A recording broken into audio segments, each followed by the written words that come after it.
ఈరోజు మన మచిలీపట్నం అమ్మాయి 19 ఏళ్ల అమ్మాయి రాగశ్రీ స్పందన. ఆ పాప గురించి మేము అసలు ఫ్యాక్ట్ ఫైండింగ్ టీమ్ లాగా ఇక్కడికి వచ్చి ఏం జరిగింది అనేది తెలుసుకునే ప్రయత్నం చేసాం. అయితే మాకు అర్థమైంది ఏంటంటే, ఈ ప్రపంచంలో ఏ మనిషికి కూడా, ఎస్పెషల్లీ ఏ ఆడపిల్లకు కూడా జరగకూడదు ఏది ఆ తల్లిదండ్రులకి ఏంటంటే, అసలు తమ బిడ్డ ఎందుకు చనిపోయింది అనేది తెలియక వీళ్ళు కుమిలిపోతున్నారు. అది అసలు భరించరాని బాధ. ఎందుకంటే మా బిడ్డ పలానా కారణంతో చనిపోయింది, లేకపోతే మా బిడ్డకి ఆరోగ్యం బాగోక చనిపోయింది, లేకపోతే మా బిడ్డకి యాక్సిడెంట్ అయి చనిపోయింది, లేకపోతే మా బిడ్డ ఇంకో కారణంతో చనిపోయింది అని తెలిస్తే ఓకే సరే ఎందుకు చనిపోయిందా అనుకుంటారు ఎవరైనా. కానీ ఇక్కడ పరిస్థితి ఏంటంటే, మన స్పందన విషయంలో అసలు తను ఎందుకు చనిపోయింది అనేది కూడా తల్లికి తండ్రికి తెలియని పరిస్థితి. వాళ్ళ అది తెలుసుకోవాలని చెప్పి వాళ్ళు మన ఇందుకూరుపేట పోలీస్ స్టేషన్లో కేసు నమోదు చేయడం జరిగింది. అయితే కేసు నమోదు చేసి వారం అవుతున్నా కూడా ఈ రోజుకి కూడా వారిద్దరికీ కూడా అసలు ఏ కేసులో ఎటువంటి పురోగతి ఉంది, లేకపోతే దానికి సంబంధించి ఏం జరుగుతుంది అనేది వీళ్ళిద్దరి దగ్గర ఎటువంటి సమాచారం లేదు.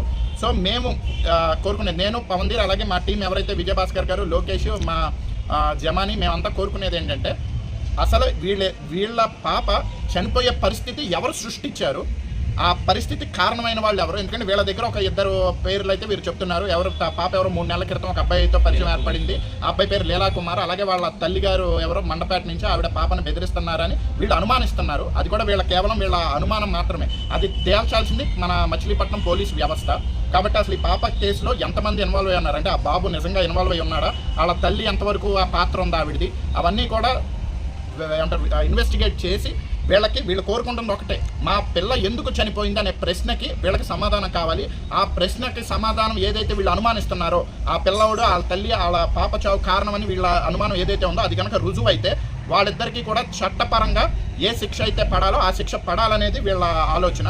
కాబట్టి నేను కోరుకుంటుంది, వీళ్ళకి సరైన న్యాయం చేయడానికి మేము మా టీం వీళ్ళకి అండగా ఉంటాము. మళ్ళీ చెప్తున్నాం, వీళ్ళకి చివరి వరకు. ఎందుకంటే వాళ్ళని మేము స్పష్టంగా అడిగాము, మీకు ఏం కావాలని ఆశిస్తున్నారంటే వాళ్ళు ఈ రెండే చెప్పారు. మా పిల్ల ఎందుకు చనిపోయిందో మేము తెలుసుకోవాలనుకుంటున్నాం, అలాగే మా పిల్ల చనిపోవడానికి కారణమైన వాళ్ళు ఎవరైతే ఉన్నారో వాళ్ళకి న్యాయపరంగా శిక్ష పడాలని వాళ్ళు ఆశిస్తున్నామన్నారు. కాబట్టి మేము అది జరిగే వరకు వీళ్ళకి అండగా అయితే మేము ఉంటాము అని మేము తెలియజేస్తున్నాను. అలాగే మా ఈ పోరాటంలో మాతో కలిసి రావాలనుకున్న వాళ్ళు డైరెక్ట్గా రండి. మేము వీళ్ళతో కూడా మన అందరం కలిసి వీళ్ళిద్దరికీ కూడా న్యాయం జరిగేలాగా. ఎందుకంటే ఇలాంటి సంఘటన ఇంకో ఆడపిల్లకి జరగకూడదు. ఇక్కడ ఫస్ట్ ఒకటి జరిగినప్పుడే మనం జాగ్రత్త పడితే ఇంకోసారి అబ్బాయిలైనా అంతే, అమ్మాయిలైనా అంతే, ఇంకోసారి ఇలాంటి వాళ్ళని ఆడపిల్లల్ని బెదిరించడమో బ్లాక్మెయిల్ చేయడం ఇలాంటివి జరగకుండా చూడాలనేది మా ముఖ్య ఉద్దేశం.